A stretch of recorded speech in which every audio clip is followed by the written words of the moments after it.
അഥവാ നമ്മെ സൂക്ഷിക്കാൻ ഏൽപ്പിച്ച സൂക്ഷിപ്പ് മുതലാണ് ഈ മക്കൾ.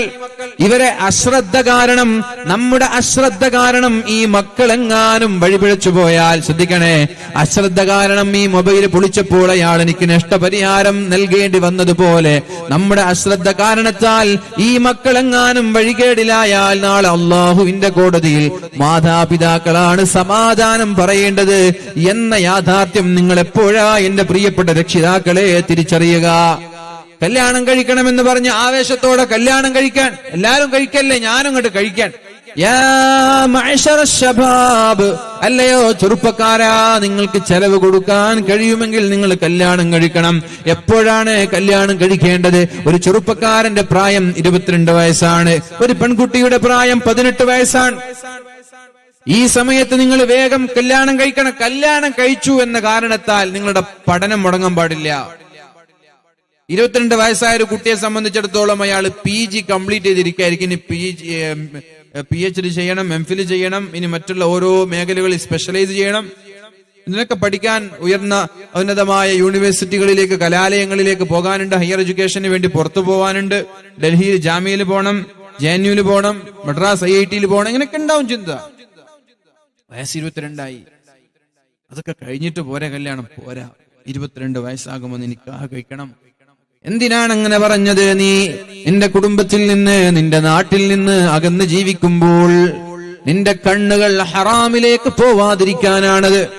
നിന്റെ ഗുഹ്യാവയവങ്ങളിലൂടെ ലൈംഗികമായ വ്യഭിചാരങ്ങൾ സംഭവിക്കാതിരിക്കാനാണ്. സ്വന്തമായൊരു ഭാര്യയുണ്ടാകുമ്പോൾ, സ്വന്തമായൊരു ഇണയുണ്ടാകുമ്പോൾ നിങ്ങൾ അവിഹിത ബന്ധങ്ങളിൽ ഏർപ്പെടാനുള്ള സാധ്യത കുറവാണ്. തീരെയില്ലാന്നല്ല, സാധ്യത കുറവാണ്. സ്വന്തമായൊരു ഭാര്യ ഉണ്ടാകുമ്പോ നിങ്ങൾ ദൂരത്ത് പോയിട്ട് പഠിക്കാൻ എങ്കിൽ നിങ്ങൾക്കൊരു സ്വന്തമായിട്ടൊരു ഭാര്യ ഉണ്ടല്ലോ, ആ ഭാര്യ ഉണ്ടാകുമ്പോ നിങ്ങൾക്കൊരു അവിഹിത ബന്ധത്തിന് ഇവിടെ സ്കോപ്പില്ല. ഇനി നിങ്ങൾക്ക് താല്പര്യം ഉണ്ടെങ്കിൽ നിങ്ങളോട് താല്പര്യം ഉണ്ടാവില്ല. എന്തേ? ഇയാൾ കല്യാണം കഴിച്ച ആളാണെന്ന് പറഞ്ഞിട്ട് ആളുകൾ അങ്ങനെ അടുക്കൂല. പെണ്ണാണെങ്കിലും അതേപോലെ, കോളേജിൽ പോകുന്ന ഒരു പെൺകുട്ടി, ഇവളെ പ്രപ്പോസൽ കഴിഞ്ഞു, നിക്കാഹ് കഴിഞ്ഞാണ്, അപ്പൊ അങ്ങനെ ആളുകൾ അങ്ങോട്ട് അടുക്കൂല. നിക്കാഹ് കഴിഞ്ഞാൽ പിന്നെ പിന്നാലെ പോയിട്ട് കാര്യമില്ല. എന്തിനാണിത് പറഞ്ഞത്? കണ്ണുകൾ ഹറാമിലേക്ക് പോവാതിരിക്കാനും ലൈംഗിക അവയവങ്ങളിലൂടെ ഹറാമ് സംഭവിക്കാതിരിക്കാനുമാണ് അല്ലാഹു തആല പരിശുദ്ധ ഹബീബ് വേഗം കല്യാണം കഴിക്കാൻ പറഞ്ഞത്. നബി തങ്ങൾ പറഞ്ഞു, മൻ തസവ്വജ ബിംറഅത്തിൻ ഫഖദ് അഹ്റസ സുലുസൈ ദീനി. നിങ്ങൾ വളരെ നേരത്തെ കല്യാണം കഴിച്ചാൽ, നിങ്ങൾ വിവാഹം കഴിച്ചാൽ നിങ്ങളുടെ ദീനിന്റെ 2/3 ഭാഗം അല്ലാഹു സംരക്ഷിച്ചു കഴിഞ്ഞിരിക്കുകയാണ്. കല്യാണം കഴിക്കലോടുകൂടി ഒരു മനുഷ്യൻ 70% നന്നാവുമെന്നാണ്. വിവാഹം കഴിക്കലോടുകൂടി 70% നന്നാവും, സ്വാഭാവികമാണ്. വൈകുന്നേരങ്ങളിൽ സ്കൂൾ വിടുമ്പോ, കോളേജ് വിടുമ്പോ ബൈക്ക് കൊടുത്തിട്ട് കറങ്ങാൻ വന്നിരുന്ന ചെറുപ്പക്കാരൻ വിവാഹം കഴിച്ചാൽ അങ്ങനെ കറങ്ങാൻ വന്നിട്ട് നമ്പർ കൊടുക്കുന്നതും പിന്നാലെ വരുന്നതൊക്കെ നിർത്തും. കാരണം എന്റെ വീട്ടിലൊരു പെണ്ണുണ്ട്. രാത്രിയായാൽ കിടന്നുറങ്ങാതെ ബസ് സ്റ്റാൻഡിൽ ഇരുന്ന് സൊറ പറഞ്ഞ് രാത്രി 2 മണിക്കൊക്കെ വീട്ടിൽ കയറിയിരുന്നൊരു ചെറുപ്പക്കാരൻ വിവാഹം കഴിഞ്ഞാൽ കൃത്യമായി 9 മണിക്ക് വീട്ടിലേക്കെത്തും, 10 മണിക്ക് വീട്ടിലേക്കെത്തും. എന്താ കാരണം? ഭാര്യ വിളിക്കും, നിങ്ങൾ എവിടെ? കാണുന്നില്ലല്ലോ. ആ, ഞാൻ ഇവിടെ ഉണ്ട്, എന്നാ വേഗം വരൂ. ഉമ്മ വിളിച്ചാ ഫോൺ എടുക്കൂല. എന്നാ ഉമ്മ നമുക്ക് സ്വൈര്യം തരും. ഉമ്മ വിളിച്ചിട്ട് ഇപ്പൊ നമ്മള് വൈകിപ്പോയാൽ ഉമ്മ ഇങ്ങനെ കിരികിരിയാക്കൂല. ഉമ്മ എന്താ നീ വൈകി, എനിക്ക് വേറെ പണിയുണ്ടായിരുന്നു, ഉമ്മ അങ്ങനെ പറഞ്ഞു ഉമ്മ ഉണ്ടാണ്ടിരിക്കും. എന്നാ ഭാര്യ അങ്ങനല്ല, സുബഹി വരെ ഉറങ്ങാൻ സമ്മതിക്കൂല. അപ്പൊ അത് പേടിച്ചിട്ട് വേഗം, മനസ്സിലായ? ഇനി ഫോൺ എടുത്തില്ലെങ്കിൽ പടച്ചോനെ വീട്ടിലേക്ക് കയറാനേ പറ്റൂല. ഉമ്മാന്റെ ഫോൺ എടുത്തില്ലെങ്കിൽ കുഴപ്പമൊന്നുമില്ല, ഉമ്മ ഒരു ബെല്ലടിക്കുമ്പോ വീട് തുറന്നിരും. ഭാര്യ ഫോൺ എടുത്തില്ലെങ്കിൽ വീട്ടിലേക്ക് കയറ്റൂല. ഇതൊക്കെ കൊണ്ട് വേഗം നിങ്ങൾ എന്താകും, വീട്ടിലേക്ക് എത്തും. അതുകൊണ്ട് അവിഹിത ബന്ധങ്ങളോ കാഴ്ചകളോ കേൾവികളോ നമ്മളിൽ ഉണ്ടാവൂല. അതുകൊണ്ട് നിങ്ങൾ എന്ത് വേണം? 22 വയസ്സായാൽ എന്റെ രക്ഷിതാക്കളെ, നിങ്ങൾ നിങ്ങളുടെ മക്കൾക്ക് നിക്കാഹ് കഴിപ്പിച്ചു കൊടുക്കണം. വിവാഹം വൈകാൻ പാടില്ല. അള്ളാന്റെ ഹബീബ് പറഞ്ഞൊരു ഹദീസുണ്ട്, മൻ വുലിദ ലഹു മൗലൂദുൻ ഫൽയുഹ്സിൻ ഇസ്മഹു വഅദബ.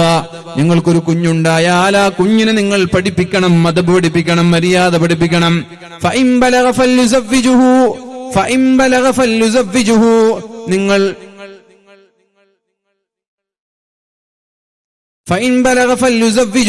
നിങ്ങൾ പ്രായപൂർത്തിയെത്തിയാൽ ഉടനെ വിവാഹം കഴിപ്പിച്ചു കൊടുക്കണമെന്നാണ് ഇസ്ലാമിന്റെ താല്പര്യം. അങ്ങനെയാണ്, പ്രായപൂർത്തിയെത്തിയാൽ ഉടനെ വിവാഹം കഴിപ്പിച്ചു കൊടുക്കണം. പ്രായപൂർത്തിയെത്തിയാൽ ഉടനെ വിവാഹം കഴിപ്പിച്ചു കൊടുക്കണമെന്നാണ് ഇസ്ലാം പറയുന്നത്. പക്ഷേ നമ്മുടെ ഇന്ത്യ രാജ്യത്തിന്റെ നിയമപ്രകാരം 22 വയസ്സായാൽ ഒരു ആണിന് വിവാഹം കഴിപ്പിച്ചു കൊടുക്കണം, 18 വയസ്സായാൽ ഒരു പെണ്ണിനും വിവാഹം കഴിപ്പിച്ചു കൊടുക്കണം. 22 വയസ്സായി ഫലം യുസവ്വിജുഹു, മാതാപിതാക്കൾ വിവാഹം കഴിപ്പിച്ചു കൊടുത്തില്ല. ഫഇൻ അസ്വാബ ഇസ്മൻ, അയാൾ സ്കൂളിന്റെ വരാന്തകളിലേക്കും തെരുവോരങ്ങളിലേക്കും വന്നിട്ട് ബസ് സ്റ്റാൻഡിലേക്ക് ഇരുന്നിട്ട് വായ നോക്കുകയാണെങ്കിൽ ഫഇന്നമാ ഇസ്മുഹു അലാ അബവൈ, അവർ ചെയ്യുന്ന ഹറാമിന്റെ ഓഹരി മാതാപിതാക്കളുടെ ഏടിൽ അല്ലാഹു കുറിച്ചു വെക്കുമെന്ന് ശഫീഉനാ റസൂലുള്ളാഹി. ഒരു പെൺകുട്ടി 18 വയസ്സായി നിക്കാഹ് കഴിപ്പിച്ചു കൊടുത്തില്ല. ആ പെൺകുട്ടി രാത്രി ഏതെങ്കിലും ഒരു കാമുകനോട് സുബഹി വരെ വീഡിയോ കോൺഫറൻസ് നടത്തുകയാണെങ്കിൽ, വീഡിയോ കോൺഫറൻസ് നടത്താൻ നിങ്ങളെല്ലാവരും ഉറങ്ങുകയാണ്, നിങ്ങളുടെ സ്വന്തം വീട്ടിലെ നിങ്ങൾക്ക് നിശ്ചയിച്ച് നിങ്ങളുടെ മുറിയിൽ കിടന്നുറങ്ങുകയാണ്. 4ഉം 5ഉം മുറികളുള്ള നമ്മുടെ വീടുകളിൽ എന്നാൽ ഇന്ന് 18കാരി ഒരു മുറിയിൽ, 15കാരി മറ്റൊരു മുറിയിൽ, 22കാരൻ മറ്റൊരു മുറിയിൽ, അങ്ങനെ ഓരോ ആളുകൾ ഓരോ മുറിയിൽ കയറി കഥകടച്ചാൽ അവിടെ എന്താണ് നടക്കുന്നത് എന്ന് എന്റെ പ്രിയപ്പെട്ട രക്ഷിതാക്കളെ നിങ്ങൾക്ക് അറിയാൻ കഴിയുമോ? എന്താ അവിടെ നടക്കുന്നത് എന്ന് നിങ്ങൾക്കറിയോ? അതുകൊണ്ടാണ് ഒറ്റയ്ക്ക് ഒരു പെൺകുട്ടിയെ നിങ്ങൾ ഉറങ്ങാൻ അനുവദിക്കരുത്. നിങ്ങൾക്ക് 3 പെൺകുട്ടികൾ ഉണ്ടെങ്കിൽ അവർ ഒന്നിച്ച് കിടന്നുറങ്ങട്ടെ. ഒറ്റയ്ക്ക് കിടന്നുറങ്ങുമ്പോൾ അവരുടെ അടുത്തേക്ക് പിശാച് കടന്നു വരുമെന്ന് മഹാനായ ഉമർ ഇബ്നുൽ ഖത്താബ് റളിയല്ലാഹു അൻഹു പറയുന്നുണ്ട്. ഒറ്റയ്ക്കായാൽ പിശാചുണ്ടാകും, ഉറപ്പല്ലേ? ഒരു 18കാരി അവൾ ഇങ്ങനെ കണ്ടവരോടൊക്കെ ചാറ്റും ചെയ്ത് ഇങ്ങനെ സംസാരിച്ചിരിക്കാൻ വാതിലിന്റെ കുറ്റിയടിച്ചു. പിന്നെ ഉമ്മ വാതിൽ മുട്ടിയാൽ അവൾ എന്ത് ചെയ്യും? വാതിൽ തുറക്കും. ഉമ്മക്ക് എന്തെങ്കിലും കാണാനുണ്ടോ? വേണമെങ്കിൽ ഒരു മുസല്ല എടുത്തിട്ട് നിസ്കാര കുപ്പായിട്ടിട്ട് തസ്ബീമാലം കൈ പിടിച്ചിട്ടിരിക്കുക. ഡോർ തുറക്കുന്ന സമയം വേഗം ഒരു നിസ്കാര കുപ്പായിട്ട് മുസല്ല എഴുതിട്ട് തസ്ബീമാലം പിടിച്ച് ഡോർ തുറക്കുക. ഓ, എന്റെ മോൾ എന്തോ ഒരു നിസ്കാരാണെന്ന് ഉമ്മ വിചാരിക്കുക. ഉമ്മക്ക് വല്ലതറിയോ? അല്ലെങ്കിൽ അവിടെയുള്ള ടാബിളിൽ ഒരു പുസ്തകം പിടിച്ചിട്ട് ഇങ്ങനെ ഉറക്കുന്നു, ഇങ്ങനെ പഠിക്കുന്നത് പോലെ അഭിനയിക്കുക. ഉമ്മക്ക് എന്റെ മോള് രാത്രി 12 മണിക്ക് പഠിക്കാനാണല്ലോ പഠിച്ചോനെ. ഇതൊക്കെ എന്ത് സിമ്പിളാണ്! നിങ്ങൾ എന്താ ഇത് മനസ്സിലാക്കാത്തത്? എന്ത് സിമ്പിളാണ്! വളരെ നൈസായി ചീറ്റ് ചെയ്യാൻ പറ്റുന്ന കാലല്ലേ. അതുകൊണ്ടാണ് കഥ കടച്ചുകൊണ്ട് ഒറ്റയ്ക്കുറങ്ങാൻ നമ്മുടെ മക്കൾ അനുവദിക്കരുത് എന്ന് പറഞ്ഞത്. ഇതൊക്കെ അവരെ വിശ്വാസമില്ലാഞ്ഞിട്ടല്ല, അത് സൂക്ഷ്മതയുടെ ഭാഗമാണ്. അതിന് എന്നെന്ത് വിശ്വാസമില്ല ഉമ്മ അങ്ങനെ ചോദിക്കാണ്ട്, അതൊക്കെ തട്ടിപ്പാണ്. എന്നെ വിശ്വാസമില്ല ഉമ്മ എന്നാ ചോദിക്കുക. നിന്നെ വിശ്വാസമൊക്കെ ഉണ്ട്, നിന്നോട് സ്നേഹമുള്ളത് കൊണ്ടാണെന്ന് പറഞ്ഞാൽ മതി. 2 മക്കൾ ഒന്നിച്ചു കിടന്നാൽ, ആ പെൺകുട്ടി 2 ജ്യേഷ്ഠത്തെയും അനുജത്തെയും ഒന്നിച്ചു കിടന്നാൽ അവൾക്ക് എന്ത് ചെയ്യാൻ പറ്റൂല? സംസാരിക്കാൻ പറ്റൂല. സംസാരിച്ച അനുജത്തി പോയി ഉമ്മയോട് പറയും, ഉമ്മ ജ്യേഷ്ഠത്തി രാവിലെ വരെ സംസാരത്തിലായിരുന്നു, അവ പിടികൂടും. അതുകൊണ്ട് എന്ത് വേണം? നമ്മുടെ മക്കൾ കഥ കടച്ചുകൊണ്ട് ഒറ്റയ്ക്ക് കിടന്നുറങ്ങുന്ന ഒരു സംവിധാനം അവസരം കൊടുക്കരുത്. ഏത് സമയത്തും നമ്മൾ അവരറിയാതെ അവരുടെ റൂമിലേക്ക് കയറാൻ ഒരു പിതാവിനും മാതാവിനും കഴിയണം. കാരണം നമ്മൾ മഹ്റമല്ലേ, ഉപ്പ മഹ്റമല്ലേ, ഉമ്മ മഹ്റമല്ലേ.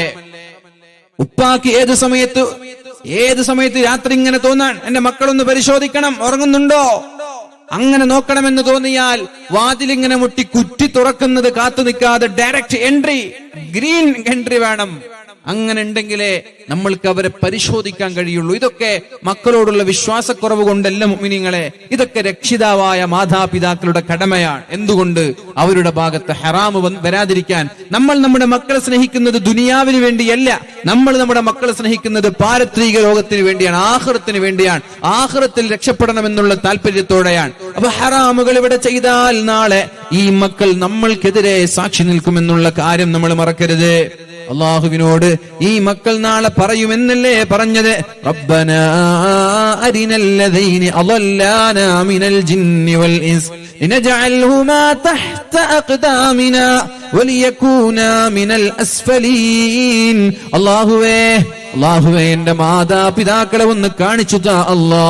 അവരാണ് ഞങ്ങളെ വഴി പിഴപ്പിച്ചത്, അവരെ കാരണത്താലാണ് ഞങ്ങൾ മോശമായത് എന്ന് നമ്മുടെ സ്വന്തം മക്കൾ അള്ളാഹുവിന്റെ കോടതിയിൽ വിളിച്ചു പറഞ്ഞാൽ, നമ്മുടെ അശ്രദ്ധ കാരണത്താൽ ഇവിടെ മക്കൾ വഴിപിഴച്ചു പോയാൽ അതിന്റെ പേരിൽ നാളെ അള്ളാഹു നരകത്തിലേക്ക് വലിച്ചെറിയുമെന്നുള്ള കാര്യത്തിൽ ഒരാൾക്കും സംശയം വേണ്ട.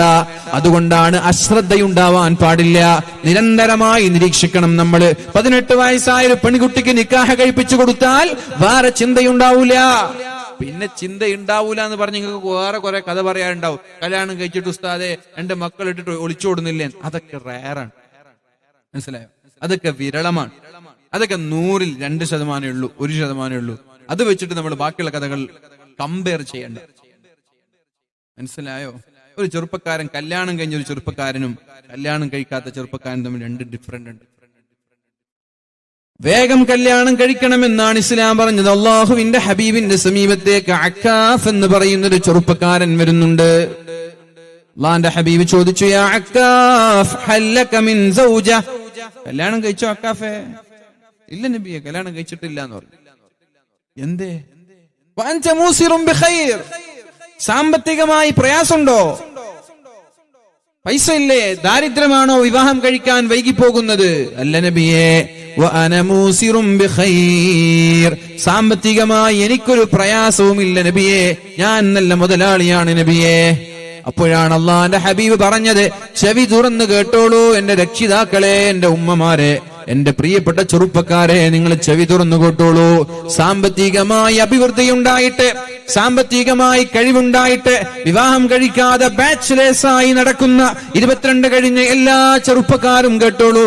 നബി തങ്ങൾ പറഞ്ഞു, അൻത ഇദം മിൻ ഇഖ്വാനി ശൈത്വാൻ, സാമ്പത്തികമായി കഴിവുണ്ടായിട്ടും വിവാഹം കഴിക്കാതെ വിവാഹത്തെ പിന്തിപ്പിച്ചു നടക്കുന്ന ആളുകളെ, നിങ്ങളുടെ കൂട്ടുകാർ പിശാച്ചാണ്, നിങ്ങൾ ശൈത്വാന്റെ കൂട്ടുകാരാണെന്ന് ശഫീഉനാ റസൂലുള്ളാഹ്. നിങ്ങൾ പിശാച്ചിന്റെ കൂട്ടുകാരാണ്, പിശാച്ചിന്റെ കൂട്ടുകാരാണ് നിങ്ങൾ. എന്നിട്ട് പറഞ്ഞു, ഷിറാറുക്കും ഉസ്സാബുക്കും, നിങ്ങളുടെ നാട്ടിലെ ചമ്മാടികളായ ആളുകൾ ബാച്ചിലേഴ്സ് ആയിരിക്കുമെന്ന് ശഫീഉനാ റസൂലുള്ളാഹ്. ചമ്മാടിത്തരങ്ങൾ കാണിക്കുന്നത് വിവാഹം കഴിക്കാത്ത ബാച്ചിലേഴ്സ് ആയിരിക്കുമെന്നാണ് നബി തങ്ങൾ പഠിപ്പിച്ചത്. വഅർദലു മൗതാകും ഉസ്സാബുക്കും, നിങ്ങളിൽ ഈമാൻ സലാമത്താവാതെ ആഖിബത്ത് മോശമായി മരിക്കാൻ സാധ്യതയുള്ളതും ബാച്ചിലേഴ്സ് ആണ്, വിവാഹം കഴിക്കാത്ത. നബിയെ, അതേ സദസ്സിൽ വെച്ച് തന്നെ അള്ളാഹുവിന്റെ ഹബീബ് ഒരു സഹോദരിയെ കൊണ്ട് അക്കാഫിന് വിവാഹം കഴിപ്പിച്ചു കൊടുത്തു എന്നാണ് പരിശുദ്ധ ഹദീസുകളിൽ കാണാൻ കഴിയുന്നത്. അതുകൊണ്ട് വിവാഹം ഒരു കാരണവശാലും പഠിക്കുകയാണ്, എന്റെ മോള് പഠിച്ചു തീരട്ടെ എന്ന കാരണത്താൽ വൈകണ്ട, നിക്കാഹ് കഴിപ്പിച്ചു കൊടുത്ത് ഭർത്താവിനോട് വളരെ നേരത്തെ തന്നെ എന്റെ പെണ്ണിന് പഠിക്കാൻ അനുവാദം നൽകണം എന്ന സമ്മതത്തോടുകൂടെ. അതേപോലെ PG പഠിക്കുന്ന ഒരു ചെറുപ്പക്കാരൻ 22 വയസ്സ് പൂർത്തിയായാൽ അയാളെയും നിക്കാഹ് കഴിപ്പിച്ചവർ തുടർ പഠനം നടത്തട്ടെ. പിന്നെ എങ്ങനെ മക്കളെ ചെലവ് കൊടുക്കും? പഠിക്കല്ലേ രണ്ടുപേരും, ചെലവ് കൊടുക്കാൻ ഉണ്ടാവൂല. കാരണം പെണ്ണിന്റെ വീട്ടിലായിരിക്കും, ആണിന്റെ വീട്ടിലായിരിക്കും. പിന്നെ അവർക്ക് ഇങ്ങനെ കറങ്ങാനുള്ള പൈസ, ചെറിയ പൈസ ആവശ്യമുള്ളത് അവരെ സമ്പാദിക്കും ചെയ്യും. ഇവിടെയാണ് പരിശുദ്ധമായ ഖുർആനിന്റെ ഒരു ആയത്ത് നമ്മൾ ഓർക്കേണ്ടത്. വഅൻകിഹുൽ അയാമ മിൻകും വസ്സാലിഹീന മിൻ ഇബാദികും വഇമാഇകും വഇയകൂനു ഫുഖറാ യുഗ്നിഹിമുല്ലാഹു മിൻ ഫളലിഹി. എന്റെ പ്രിയപ്പെട്ട മുഅ്മിനീങ്ങളെ, പരിശുദ്ധ ഖുർആൻ പറയാണ്, വആകിഹുൽ അയാമ മിൻകും വസ്സാലിഹീന മിൻ ഇബാദികും വഇമാഇകും, നിങ്ങൾ എന്ത് ചെയ്യണം? നല്ലവരായ ആൺകുട്ടികളെയും പെൺകുട്ടികളെയും വേഗം നിങ്ങൾ വിവാഹം കഴിപ്പിച്ചു കൊടുക്കണം. ഇയകൂനു ഫുഖറാ, അവർ ദരിദ്രരാണെങ്കിൽ, അവരുടെ കയ്യിൽ ക്യാഷ് ഇല്ലെങ്കിൽ, യുഗ്നിഹിമുല്ലാഹു മിൻ ഫളലി, അല്ലാഹു തആല അവർക്ക് ക്യാഷ് നൽകും, അല്ലാഹു അവർക്ക് സമ്പത്ത് നൽകുമെന്ന് പരിശുദ്ധ ഖുർആൻ. പൈസ ഇല്ലാത്തതിന്റെ പേരിൽ വിവാഹം മുടക്കണ്ട. ദീനിയായ ഒരു ചെറുപ്പക്കാരനാണോ, കഴിവും തറവാടും നല്ല സ്വഭാവവുമുള്ള ഒരു ചെറുപ്പക്കാരനാണോ, ഉടനെ വിവാഹം കഴിപ്പിച്ചു കൊടുക്ക്. പൈസയില്ല എന്ന കാരണത്താൽ വിവാഹത്തെ നിങ്ങൾ വൈകിക്കാൻ പാടില്ല. നല്ലൊരു ജോലിയില്ലല്ലോ ചെറുപ്പക്കാരന്, നല്ലൊരു ജോലിയില്ലല്ലോ ചെറുപ്പക്കാരന്, അതുകൊണ്ട് വേണ്ട, കല്യാണം ഇപ്പൊ വേണ്ട, കുറച്ച് കഴിയട്ടെ, ജോലിയൊക്കെ ആയി സെറ്റിൽ ആവട്ടെ, വേണ്ട. അങ്ങനെ ചിന്തിക്കരുത്. യുഗ്നിഹിമുല്ലാഹു മിൻ ഫളലി, അല്ലാഹു തആല സമ്പത്ത് നൽകുമെന്നാണ് പരിശുദ്ധ ഖുർആൻ പറഞ്ഞത്.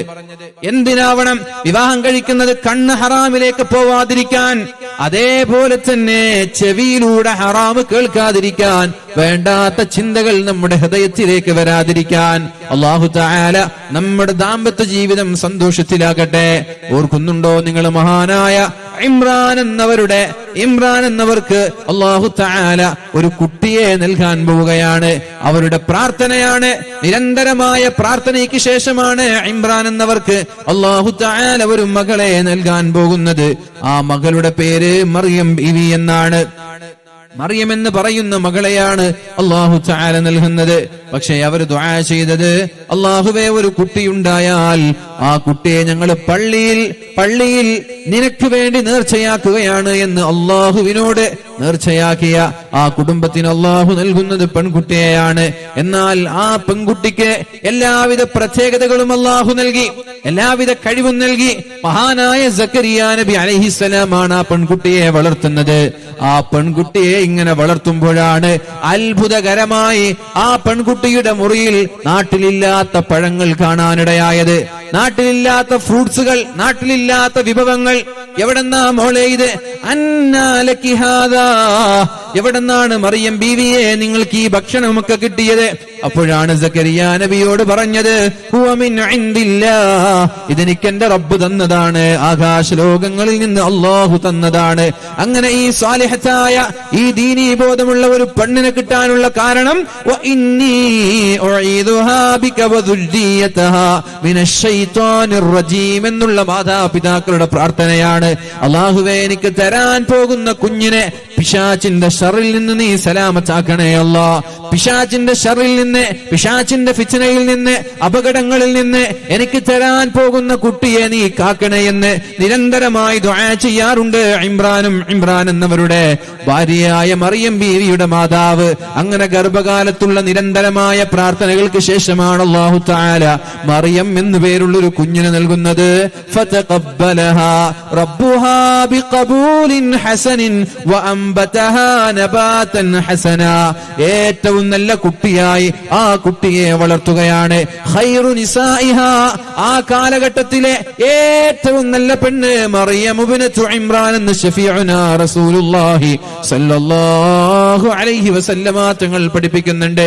ഈ കുട്ടിയെ വളർത്തുമ്പോഴാണ് സക്കരിയ നബി അലൈഹിസ്സലാമിന് അന്ന് 100 വയസ്സോളം എത്തിയിട്ടുണ്ട്. താടി രോമങ്ങൾ നിറച്ചിട്ടുണ്ട്, മുടി നിറച്ചിട്ടുണ്ട്, കൈകാലുകളൊക്കെ ശയിച്ചു പോയിട്ടുണ്ട്. വാർദ്ധക്യ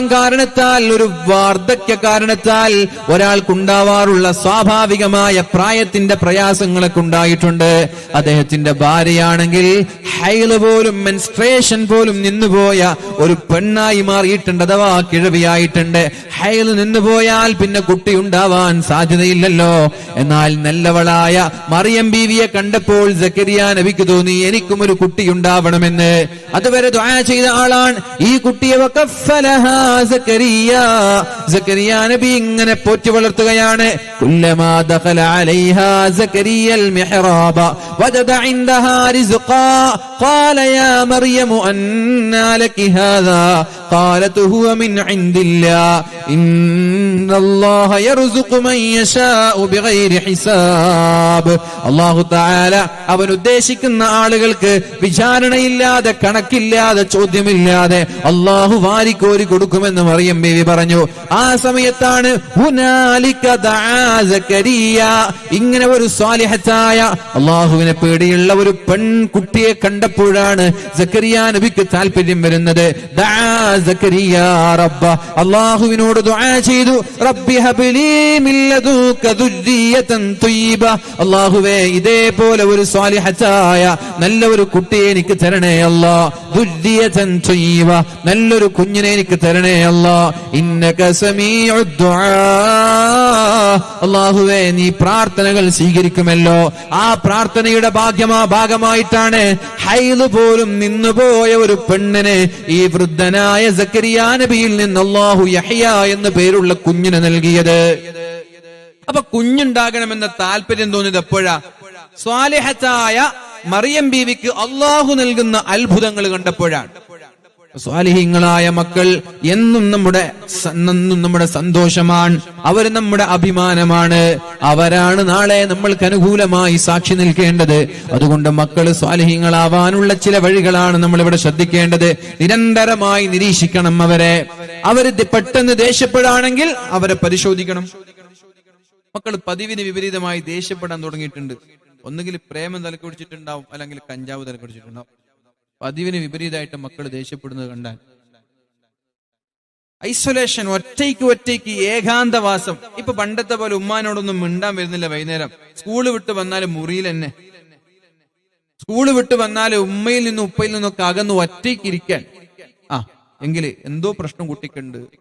പ്രേമമോ പ്രണയമോ കഞ്ചാവോ മയക്കുമരുന്നോ ലഹരിയോ എന്തോ പിടിപെട്ടിട്ടുണ്ട്, പരിശോധന നടത്തണം. ഇതൊക്കെ നമ്മൾ ശ്രദ്ധിക്കേണ്ട വിഷയമാണ്. പെട്ടെന്ന് മക്കൾ ദേഷ്യപ്പെടുക, പതിവിന് വിപരീതമായിട്ട് എന്തോ ഒരു മാറ്റമുണ്ട്, ആ മാറ്റം നിങ്ങൾ കണ്ടുപിടിക്കണം. അതിനാണ് ഉമ്മയും ഉപ്പയും. അല്ലെങ്കിൽ നിങ്ങൾ ആവശ്യമുണ്ടോ? മക്കളെ പോറ്റാൻ നിങ്ങളൊന്നും ആവശ്യമില്ല. ഉമ്മയും ഉപ്പയും ഇല്ലാത്ത എത്ര മക്കൾ ഇവിടെ സുഖജീവിതം നയിക്കുന്നുണ്ട്.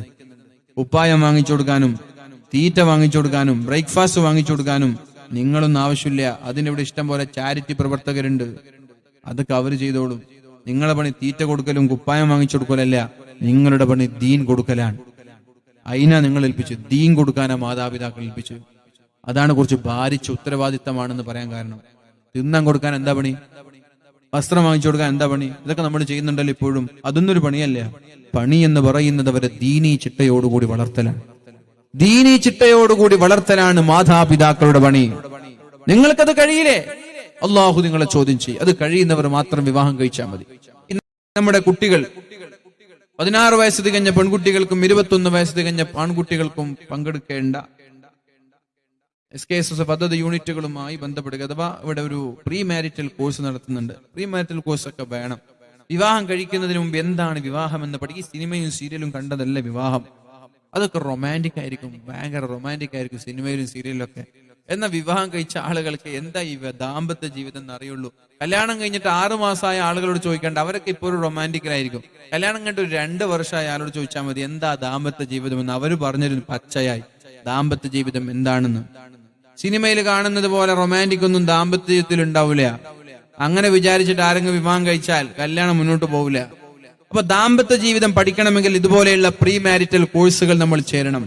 അതേപോലെ കല്യാണം കഴിഞ്ഞ് എക്സ്പീരിയൻസ്ഡ് ആയ മാതാപിതാക്കൾ നമ്മൾ അവരോട് ചോദിക്കണം. കല്യാണം കഴിഞ്ഞിട്ട് 2, 3, 4, 5 വർഷമായ ആളുകളോട് ചോദിക്കാം, എന്താ കല്യാണത്തെ കുറിച്ച് നിങ്ങളുടെ അഭിപ്രായം? ഏത് പെണ്ണാ ഞാൻ നോക്കേണ്ടത്? ഏത് ആണാ ഞാൻ തെരഞ്ഞെടുക്കേണ്ടത്? ഇതൊക്കെ ആലോചിച്ച് എക്സ്പീരിയൻസ്ഡ് ആയ ആളുകളുമായി ചർച്ച ചെയ്ത് നടത്തേണ്ട കല്യാണത്തെ നിങ്ങളിങ്ങനെ ബസ് സ്റ്റാൻഡിൽ കാണുമ്പോഴേക്ക് ഇഷ്ടപ്പെടാന്ന് പറഞ്ഞ എന്തൊരു വിഡ്ഢിത്തരാണത്, അല്ലേ? ബസ് സ്റ്റാൻഡിൽ കാണുമ്പോഴേക്കും അങ്ങോട്ട് ഇഷ്ടപ്പെടാ, എനിക്ക് ഇയാൾ തന്നെ മതി പുതിയാപ്പെടാൻ. നിങ്ങൾക്ക് എന്തെങ്കിലും അറിയോ ഈ കല്യാണത്തെ കുറിച്ച്? കല്യാണം എന്ന് പറഞ്ഞാൽ എന്താ? ഇണചേരാൻ കല്യാണം കഴിക്കണമെന്നില്ലല്ലോ. ഇണചേരാൻ 2 പേർ ശാരീരികമായി ഇണചേരാൻ വിവാഹത്തിന്റെ ആവശ്യമുണ്ടോ? വിവാഹം എന്ന് പറഞ്ഞ ഇണചേരലാണോ? അല്ല. ദാമ്പത്യ ജീവിതം എന്ന് പറഞ്ഞാൽ അത് വേറൊരു ലോകമാണ്. അത് എക്സ്പീരിയൻസ്ഡ് ആയ ആളുകളിൽ നിന്ന് നമ്മൾ പഠിക്കണം, കേട്ടുപഠിക്കണം. ഉമ്മമാര് പറഞ്ഞു കൊടുക്കണം മക്കൾക്ക്. കുട്ടികൾക്ക് ഒരു പ്രായമാകുമ്പോ ഇതൊക്കെ പറഞ്ഞു, ഇതിനൊന്നും നാണം ഉണ്ടാവരുത്. സെക്സ്വൽ എഡ്യൂക്കേഷൻ ഒരു പെണ്ണിന് മാതാപിതാക്കളിൽ നിന്ന് കിട്ടണം. അത് കിട്ടാതിരിക്കുമ്പോഴാണ് പുറത്തു നിന്ന് തെറ്റായ വിവരങ്ങൾ കിട്ടുന്നത്. ഒരു പെണ്ണിന് അവരുടെ ശരീരത്തിന്റെ പ്രകൃതി, ശരീരമാറ്റങ്ങൾ, ഹൈല് എല്ലാം വളരെ വ്യക്തമായി ഉമ്മമാര് പറഞ്ഞു കൊടുക്കണം. അത് പറഞ്ഞു കൊടുക്കാതിരിക്കുമ്പോഴാണ് പുറത്തു നിന്ന് സ്കൂളിൽ നിന്നൊക്കെ കിട്ടുക. ആ കിട്ടുന്ന ഇവരൊക്കെ ഫുൾ ഫേക്ക് ആയിരിക്കും, തെറ്റായിരിക്കും. അതുപോലെ ഭയങ്കര നാണക്കേടും. നമ്മുടെ മക്കളൊക്കെ നല്ല ധൈര്യത്തോടുകൂടി വളർത്തുക. ഏത് വിഷയങ്ങളിൽ അവർക്ക് കോൺഫിഡൻസ് നൽകുക. ആരെങ്കിലും ഒന്ന് കമന്റ് അടിച്ചാൽ പേടിച്ചിട്ട് താഴോട്ട് നോക്കി കരഞ്ഞുകൊണ്ട് വരുന്ന ഒരു മക്കളായി നമ്മുടെ മക്കൾ മാറാൻ പാടില്ല. ആരെങ്കിലും ഒന്ന് തൊട്ടാൽ തോണ്ടിയാൽ അതും പോയിട്ട് ഇങ്ങനെ കരഞ്ഞിട്ട് വീട്ടിലേക്ക് വരുന്ന ആളുകളായി മാറാൻ പാടില്ല. സമൂഹമധ്യ അത്തരം ആളുകളെ ചെവിക്കുറ്റിക്ക് പിടിക്കാനുള്ള കപ്പാസിറ്റി നമ്മുടെ മക്കൾക്ക് നമ്മൾ കൊടുക്കണം. എല്ലാ മേഖലകളിൽ യോഗ്യരാക്കി നമ്മുടെ മക്കളെ വളർത്തുക, അതന്നെ പറയാനുള്ളൂ. അതിന് നന്നായി പഠിപ്പിക്കണം. പഠനം ഒരു കാരണവശാലും മുടങ്ങരുത്. വിവാഹത്തിന്റെ പേരിലോ മറ്റെന്തെങ്കിലും കാര്യം പറഞ്ഞ് പഠനം മുടങ്ങരുത്. അത് അവർക്ക് കിട്ടേണ്ട അവകാശമാണ്, പ്രത്യേകിച്ച് പെൺമക്കൾക്ക്. അവര് പഠിച്ചാൽ മാത്രമേ ഇനി വരുന്ന തലമുറയിൽ മാറ്റം ഉണ്ടാവുള്ളൂ എന്ന് ഞാൻ ഉണർത്താൻ ആഗ്രഹിക്കാൻ. അഥവാ ഞാൻ നേരത്തെ പറഞ്ഞല്ലോ, നല്ല എഡ്യൂക്കേറ്റഡ് ആയ മാതാപിതാക്കൾ അവരുടെ മക്കൾ ഇങ്ങനെ ബസ് സ്റ്റാൻഡിലൊന്നും തെണ്ടിത്തിരിയൂല. അവര് പള്ളിയിൽ പോയാൽ നേരെ തിരിച്ചു വന്ന് എന്തെങ്കിലും പുസ്തകം വായിക്കും. അവര് ട്രെയിനിലിരിക്കുമ്പോൾ മൊബൈൽ ഫോൺ എടുത്തിട്ട് ഫേസ്ബുക്കിൽ ഇങ്ങനെ കളിച്ചോണ്ടിരിക്കൂല. അവരെന്തെങ്കിലും പുസ്തകം കയ്യിൽ പിടിച്ചിട്ടുണ്ടാകും. എന്നിട്ട് ആ പുസ്തകം, നമ്മുടെ സമുദായത്തിലും നമ്മുടെ നാട്ടിലൊക്കെ വായന വളരെ കുറഞ്ഞു വരുന്നത്. ഇപ്പൊ ഗൾഫിൽ പോകുമ്പോ അല്ലെങ്കിൽ മറ്റുള്ള രാജ്യത്തൊക്കെ പോകുമ്പോ എയർപോർട്ടിലൊക്കെ ചെറിയ ചെറിയ കുട്ടികളെ കാണാം. ഇപ്പൊ യൂറോപ്യൻസ് ആയ ചെറിയ ചെറിയ കുട്ടികൾ, ആൺകുട്ടികളായാലും പെൺകുട്ടികളെ 10-12 വയസ്സായിട്ടുണ്ടാവുള്ളൂ. അവരുടെ കയ്യിലൊക്കെ പുസ്തകങ്ങൾ ഉണ്ടാവുക. ആ പുസ്തകം ഇവരിങ്ങനെ വായിക്കും. ട്രെയിനിലാണെങ്കിൽ ഒരു പുസ്തകം വായിക്കും, ഫ്ലൈറ്റിലാണെങ്കിൽ ഒരു പുസ്തകം വായിക്കും. നമ്മള് പുസ്തകമില്ല, ഒരു മൊബൈൽ ഫോണും ഇന്റർനെറ്റും ഇയർഫോണും വെച്ചാൽ പിന്നെ ഇങ്ങനെ ഫേസ്ബുക്കും വാട്സപ്പും ഇൻസ്റ്റയും ഇതൊക്കെ കണ്ടിങ്ങനെ ജീവിക്കും. വായനയില്ല, വായനാശീലം. എന്തുകൊണ്ട്? നമ്മുടെ മാതാപിതാക്കൾ അങ്ങനെ ശീലിപ്പിച്ചിട്ടില്ല.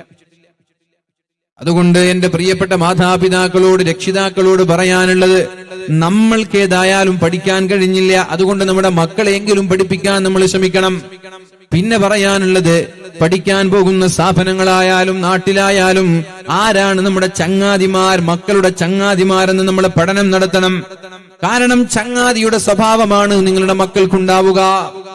എന്താണ് ഒരു ചങ്ങാതിയുടെ സ്വഭാവം? നാട്ടിൽ ചില ആളുകളെ കുറിച്ച് അവർ ലഹരിയുടെ ആളുകളാണ് എന്ന ചർച്ചയുണ്ടെങ്കിൽ ആ കൂട്ടത്തിൽ നിങ്ങളുടെ മക്കളുണ്ടോ എന്ന് നിങ്ങൾ അന്വേഷിക്കണം. ഉണ്ടെങ്കിൽ അവരിൽ നിന്ന് മാറ്റി നിർത്താനുള്ള തന്റെ ഇടം കാണിക്കണം. ഒരൊറ്റൊരു ഹദീസ് കൂടി ഞാൻ സാന്ദർഭികമായി ഉണർത്തിക്കൊണ്ട് എന്റെ വാക്കുകൾ ഞാൻ ഉപസംഹരിക്കാം. എന്റെ പ്രിയപ്പെട്ട സഹോദരന്മാരോട് പറയാനുള്ളത്, പരിശുദ്ധ റസൂലുള്ളാഹി സ്വല്ലല്ലാഹു അലൈഹി വസല്ലമ തങ്ങൾ പറഞ്ഞു, സലാസുൻ മൻ കുന്ന ഫീഹി വജദ ഹലാവത്തൽ ഈമാൻ. ഇതും കൂടി പറഞ്ഞു ഞാൻ നിർത്താൻ. സലാസുൻ, 3 വിഭാഗം ആളുകൾ, മൻ കുന്ന ഫീ, 3 കാര്യങ്ങൾ, മൻ കുന്ന ഫീഹി, ഈ 3 കാര്യങ്ങൾ ഒരാളിൽ ഉണ്ടായാൽ, വജദ ഹലാവത്തൽ ഈമാൻ, ഈമാനിന്റെ മാധുര്യം അവർ അനുഭവിച്ചു കഴിഞ്ഞു എന്ന് ഷഫീഉനാ റസൂലുള്ളാഹ്. ഈ 3 കാര്യം നിങ്ങളിൽ ഉണ്ടോ നോക്ക് എല്ലാരും. ഇതുണ്ടെങ്കിൽ നിങ്ങൾ മുഅ്മിനാണ്, അല്ലെങ്കിൽ അല്ല. 3 കാര്യം പറയാൻ പോകുന്നു. ഈ 3 കാര്യം നിങ്ങളിലുണ്ട്. പെൺകുട്ടികൾ ആൺകുട്ടികളൊക്കെ ശ്രദ്ധിക്കുക. ഇതുവരെ കളിച്ച ആളും ഇതുവരെ നടന്ന ആളൊക്കെ ശ്രദ്ധിക്കുക. അവസാനായിട്ട്, സലാസുൻ മൻ കുന്ന ഫീഹി വജദ ഹലാവത്തൽ ഈമാൻ, 3 കാര്യങ്ങൾ നിങ്ങളിലുണ്ടായാൽ ഈമാനിന്റെ മാധുര്യം നിങ്ങൾ അനുഭവിച്ചു കഴിഞ്ഞു എന്ന് പരിശുദ്ധ റസൂലുള്ളാഹി സ്വല്ലല്ലാഹു അലൈഹി വസല്ലം. അതിലൊന്നാമത്തേത്, അയ്യകൂനല്ലാഹു വറസൂലുഹു അഹബ്ബ ഇലൈഹി മിമ്മാ സിവാഹുമാ, ലോകത്ത് ഏറ്റവും കൂടുതൽ നമ്മൾ സ്നേഹിക്കേണ്ടത് അല്ലാഹുവിനെയും അവന്റെ റസൂലിനെയുമാവുക. അതുണ്ടോ? ലോകത്ത് ഏറ്റവും കൂടുതൽ സ്നേഹിക്കുന്നത് അള്ളാഹുവിനെയും റസൂലിനെയാണോ? അല്ല ഭാര്യയെ, മക്കളെ, സമ്പത്തിനെ, കാമുകൻ, കാമുകിമാർ, നടന്മാർ, സെലിബ്രിറ്റികൾ, ആരെ? ഇതില്ലെങ്കിൽ നമ്മൾ മുഅ്മിനായിട്ടില്ല എന്ന് തന്നെ മനസ്സിലാക്കിക്കൂടെ. ഏറ്റവും സ്നേഹം അള്ളാഹുവിനോടാകുന്നത് വരെ ഒരാളും വിശ്വാസിയാവൂല. അള്ളാഹുവിന്റെ ഹബീബിനോടാകുന്നത് വരെ ഒരാളും വിശ്വാസിയല്ല. അപ്പൊ നമ്മൾ അള്ളാഹുവിനെയും അവന്റെ ഹബീബിനെയും ആത്മാർത്ഥമായി ഏറ്റവും നന്നായി സ്നേഹിക്കുകയാണെങ്കിൽ ഹബീബിന് ഇഷ്ടപ്പെടാത്ത ഒരു കാര്യം ചെയ്യാൻ നമ്മൾക്ക് കഴിയുമോ? ഹബീബിന് ഇഷ്ടമുണ്ട് എല്ലാരും പറയും. ഞാൻ കൈവക്കാൻ പറഞ്ഞാൽ എല്ലാരും പറയും എനിക്ക് അള്ളാഹിന്റെ റസൂലിന് ഇഷ്ടം, എല്ലാരും പറയും. അത് ഉറപ്പാണ്. എനിക്ക് എല്ലാരും കൈവക്കും. എന്നാ ഞാൻ ചോദിക്കട്ടെ, ഒരു കാര്യം ചെയ്യുമ്പോൾ നിങ്ങൾ ആലോചിക്കാറുണ്ടോ, ഇത് ഞാൻ ചെയ്താൽ എന്റെ ഹബീബിന് വേദനിക്കൂലേ? ഇത് ഞാൻ ചെയ്താൽ എന്റെ ഹബീബിന് അത് ഇഷ്ടപ്പെടുവോ? അങ്ങനെ ആലോചിച്ചിട്ട് എന്തെങ്കിലും ഒരു കാര്യം ചെയ്യുന്ന എത്ര പേര് നമ്മുടെ സദസ്സിലുണ്ട്? ഒരു കാര്യം ചെയ്യുമ്പോൾ എന്റെ ഹബീബിന് ഇത് വേദനിക്കൂലേ? ഞാനിത് ചെയ്താൽ ഹബീബിന് ഇഷ്ടപ്പെടുവോ? ഞാനിത് ചെയ്താൽ ഹബീബിന് നല്ല സന്തോഷം ഉണ്ടാവുമല്ലോ, അതുകൊണ്ട് ഞാനിത് ചെയ്യട്ടെ. ഇത് ചെയ്താൽ ഹബീബിന് വിഷമമാവുമല്ലോ, അതുകൊണ്ട് ഞാനിത് ചെയ്യുന്നില്ല എന്ന രീതിയിൽ മാറി നിൽക്കുന്ന എത്ര പേര് ഈ സദസ്സിലുണ്ട്? പഠിക്കാൻ പോകുന്നവർ മുതൽ പ്രായപൂർത്തിയെത്തിയ 15 വയസ്സ് മുതൽ മരിക്കുന്നത് വരെയുള്ള എല്ലാ ആളുകളോടും പറയാനുള്ളത്, അള്ളാഹുവിനോടും അവന്റെ റസൂലിനോടും എനിക്ക് സ്നേഹമുണ്ട് എന്ന് നാവ് കൊണ്ട് പറഞ്ഞാൽ പോരാ. ഒരു അമല് ചെയ്യുമ്പോൾ, ഒരു കാര്യം ചെയ്യുമ്പോൾ നമ്മൾ ആലോചിക്കണം, ഇത് ചെയ്താൽ എന്റെ ഹബീബിന് വേദനിക്കുമോ ഇല്ലയോ, എന്റെ ഹബീബിന് അത് സന്തോഷമാണോ അല്ലയോ എന്ന ചിന്തയുണ്ടായാൽ ആ ചിന്ത കടന്നു വരുന്നത് വരെ മാത്രമേ നമ്മൾക്ക് അള്ളാഹുവിനോട് സ്നേഹമുണ്ട് എന്ന് പറയാൻ പറ്റുള്ളൂ. ഈ ചിന്ത വരാതെ പറയുന്ന വാക്കുകളൊക്കെ കാപട്യമാണ്, കപടമാണ്, പച്ചക്കള്ളമാണത്. ലൗകാന ഹുബ്ബുക സ്വാദിഖൻ ലഅതഅത ഇന്നൽ മുഹിബ്ബ ലിമൻ യുഹിബ്ബു യുതഉ. നീ പറയുന്നത് സത്യമാണെങ്കിൽ, സ്നേഹമുണ്ട് എന്ന് പറയുന്നത് യാഥാർത്ഥ്യമാണെങ്കിൽ, ഇന്നൽ മുഹിബ്ബ ലിമൻ യുഹിബ്ബു യുതഉ, നമ്മൾ ആരെയാണോ സ്നേഹിക്കുന്നത് അവർ പറഞ്ഞതനുസരിക്കാൻ നമ്മൾ തയ്യാറാവൂലേ? സ്നേഹിക്കുന്നവർ എന്ത് പറഞ്ഞാലും അത് വാങ്ങിച്ചു കൊടുക്കാൻ കാമുകന്മാർ തയ്യാറാകുന്നത് പോലെ,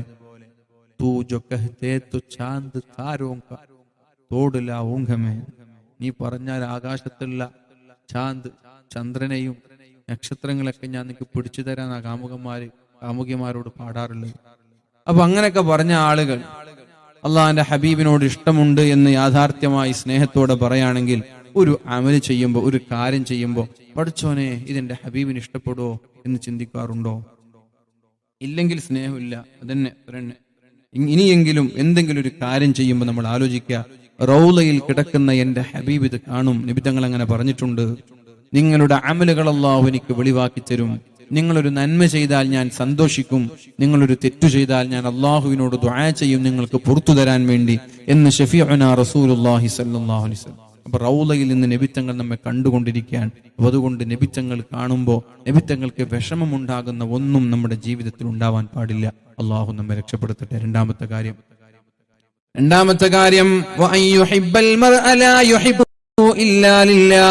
നമ്മൾ ഒരാളെ സ്നേഹിക്കേണ്ടത് അള്ളാഹുവിന്റെ മാർഗത്തിലാണ്. അതാ ഞാൻ നേരത്തെ പറഞ്ഞത്, ഭാര്യയെ ഭർത്താവിനെ ചങ്ങാതിമാരെ അള്ളാഹുവിന്റെ മാർഗത്തിലാണ് സ്നേഹിക്കുന്നതെങ്കിൽ അവരൊരു തെറ്റ് ചെയ്യുമ്പോൾ നമ്മൾക്ക് ഉണ്ടാവും.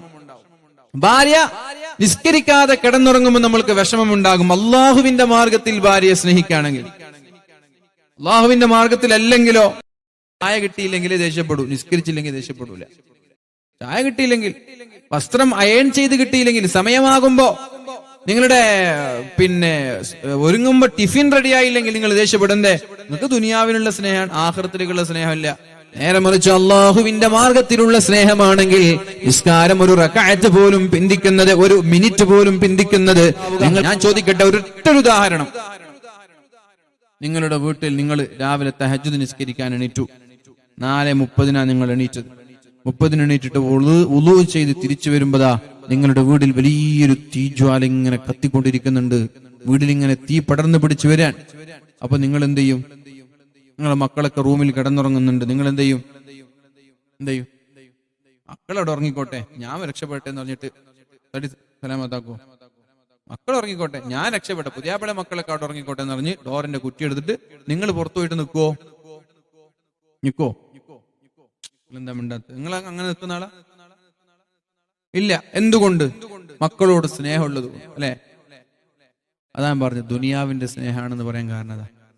ഇത് നിങ്ങൾക്ക് ദുനിയാവിലെ ഈ തീനെ നിങ്ങൾ പേടിച്ചു. എന്നാൽ സുബഹി നിസ്കരിക്കാതെ കിടന്നുറങ്ങുന്ന മക്കളെ അല്ലാഹു തആല ഇതിനേക്കാളും ഭയാനകമായ നരകത്തിലേക്ക് വലിച്ചെറിയും. അങ്ങനെ എന്റെ മകൻ നാളെ നരകത്തിൽ കിടന്ന് വെന്തുരുകുമെന്നുള്ള ഭയം എന്തുകൊണ്ട് രക്ഷിതാക്കൾക്കുണ്ടാവുന്നില്ല? സ്വന്തം വീട്ടിലേക്ക് തീ പിടിച്ചപ്പോ കയ്യും പിടിച്ചവരെ വലിച്ചുകൊണ്ട് നിങ്ങൾ പുറത്തിട്ടു. എന്തേ? രക്ഷപ്പെടാൻ വേണ്ടി. ഇത് താൽക്കാലികമായൊരു തീയാണ്. എന്നാൽ മരിച്ചാലും മരണമില്ലാതെ അനന്തരമായി നീണ്ടു കിടക്കുന്ന മരണമില്ലാത്ത നരകലോകത്തെ എന്തേ എന്റെ രക്ഷിതാക്കളെ നിങ്ങൾ ഭയക്കാത്തത്? സുബഹി നിസ്കരിക്കാതെ കിടന്നുറങ്ങുന്ന മക്കളെ വിളിച്ച് നിസ്കരിപ്പിച്ച് കിടത്തി ഉറക്കാൻ എന്തേ നിങ്ങൾക്ക് കഴിയാതെ പോകുന്നത്?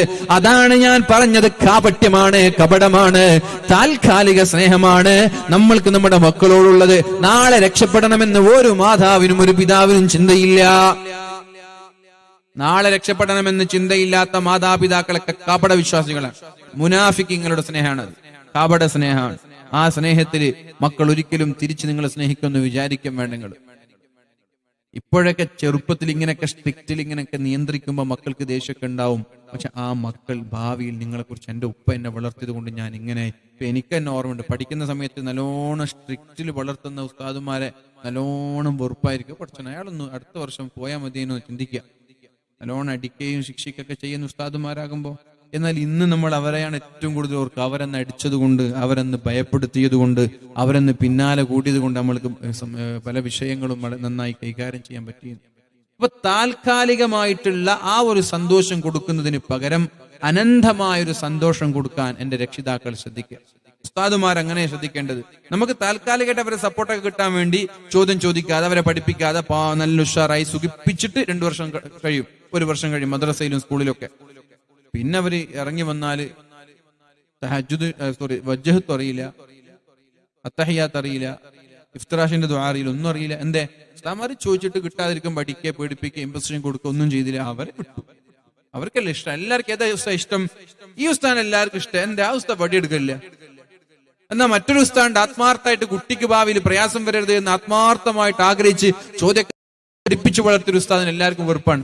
ഈ വെറുത്ത ഉസ്താദിനെയാണ് ഭാവിയിൽ മക്കളൊക്കെ.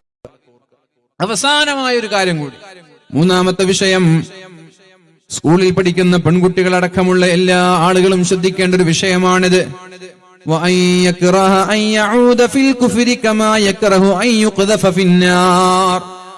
നമ്മുടെ സുഹൃത്തുക്കൾ ഒരു തെറ്റ് ചെയ്യുന്നത് കണ്ടാൽ നമ്മൾ അതിനെ വെറുക്കുക.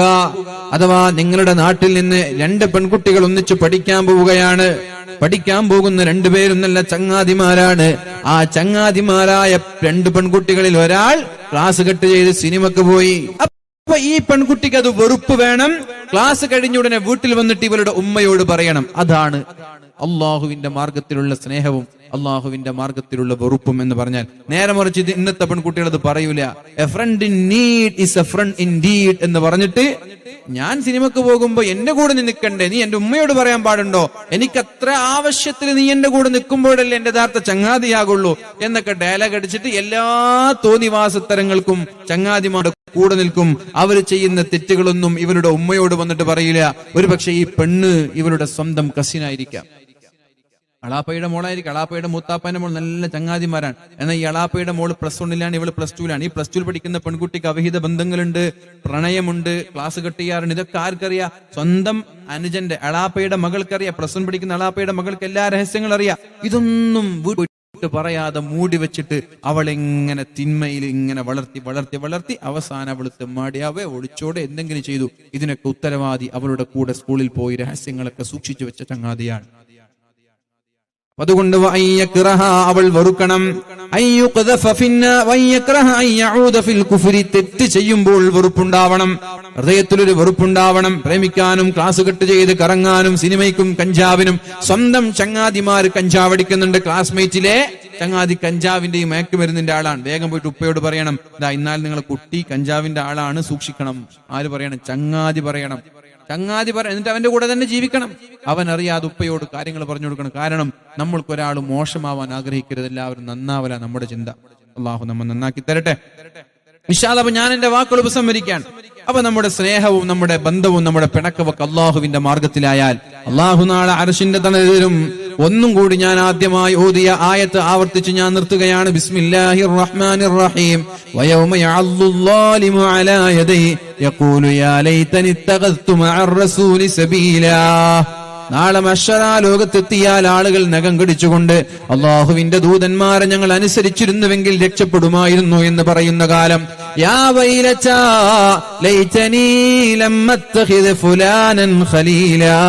ഇന്ന് ഒരാളെ ചങ്ങാതിയാക്കിയിരുന്നില്ലെങ്കിൽ ഞാൻ രക്ഷപ്പെടുമായിരുന്നല്ലോ എന്ന് പറഞ്ഞ് വേവലാതിപ്പെടുന്ന ഒരു കാലം എല്ലാ സുഹൃത്തുക്കൾക്കും ഉണ്ടാകുമെന്ന് പരിശുദ്ധ ഖുർആൻ. വാല് കേട്ട എന്റെ പ്രിയപ്പെട്ട ചെറുപ്പക്കാരികളോട് എനിക്ക് പറയാനുള്ളത്, നിങ്ങളുടെ ചങ്ങാതിമാരുടെ ഭാഗത്ത് തെറ്റുകൾ വരുമ്പോൾ നിങ്ങൾ സപ്പോർട്ട് ചെയ്യാൻ പാടില്ല. അവർ പ്രണയിക്കാൻ തുടങ്ങിയാൽ സപ്പോർട്ട് ചെയ്യാൻ പാടില്ല. അവർക്ക് മൊബൈൽ കൈമാറി കൊടുക്കുന്നത് നിങ്ങളാവാൻ പാടില്ല. അവർക്ക് നമ്പറുകൾ കൈമാറി കൊടുക്കുന്നത് നിങ്ങളാവാൻ പാടില്ല. അവരുടെ ഭാഗത്ത് തെറ്റുകൾ വരുമ്പോൾ ആദ്യം പോയി അവരുടെ വീട്ടിൽ അറിയിക്കേണ്ട ബാധ്യത നിങ്ങൾക്കാണ്. ആൺകുട്ടികളായാലും അതേപോലെ നിങ്ങളുടെ ചങ്ങാതിമാരുടെ ഭാഗത്ത് കള്ളും സിസറും കഞ്ചാവും ലഹരിയുമൊക്കെ അവർ ചെറുപ്പത്തിലെ തുടങ്ങുമ്പോൾ തന്നെ മുളയിലേ നുള്ളാൻ അത് വേഗം പോയി അവരുടെ മാതാപിതാക്കൾ അറിയിച്ച് തെറ്റുകളെ വെറുക്കുകയും തെറ്റ് ചെയ്യുമ്പോൾ അവരുടെ ആ തിന്മകളെ വെറുത്തുകൊണ്ട് അത് അറിയിക്കേണ്ട ആളുകളെ, ഉത്തരവാദപ്പെട്ട ആളുകളെ അറിയിക്കാതെ നിങ്ങളത് മറച്ചു വെച്ചാൽ അള്ളാഹുവിന്റെ കോടതിയിൽ നിങ്ങളടക്കം ഉത്തരവാദികളാണ്. നിങ്ങൾ ലഹരി ഉപയോഗിച്ചാലും ശരി, ഉപയോഗിച്ചില്ലെങ്കിലും ശരി, നിങ്ങൾ പ്രണയിച്ചാലും ശരി, പ്രണയിച്ചില്ലെങ്കിലും ശരി, നിങ്ങളും ഉത്തരവാദികളാണ്. അവർ ചെയ്യുന്ന തിന്മകളുടെ ഭാരം നിങ്ങളേൽക്കേണ്ടി വരുമെന്ന് മാത്രമല്ല, നാളെ നിങ്ങൾക്ക് കുട്ടികളുണ്ടായി ആ കുട്ടികളും ഇതേപോലെ ചതിയിൽ പെടുമ്പോൾ നിങ്ങളുടെ ചങ്ങാതിമാർ, നിങ്ങളുടെ മക്കളുടെ ചങ്ങാതിമാർ നിങ്ങൾ ഒറ്റുകൊടുത്തതുപോലെ അവരും നിങ്ങളുടെ മക്കളെ ഒറ്റുകൊടുക്കാൻ സാധ്യതയുള്ളതുകൊണ്ട് ദുനിയാവിന്റെ താൽക്കാലികമായ സുഖം മനസ്സിൽ കാണാതെ ആഖിറത്തിന്റെ വിശാലമായ സുഖം നമ്മുടെ മനസ്സിൽ ചിന്തിച്ചുകൊണ്ട് ദുനിയാവിനും ആഖിറത്തിലും വിജയിക്കാൻ വേണ്ടി ഞാനടക്കമുള്ള എല്ലാ ആളുകളും കഠിനാധ്വാനം ചെയ്യുക എന്ന് വസിയത്ത് ചെയ്ത് ഞാൻ എന്റെ വാക്കുകൾ ഉപസംഹരിക്കുകയാണ്.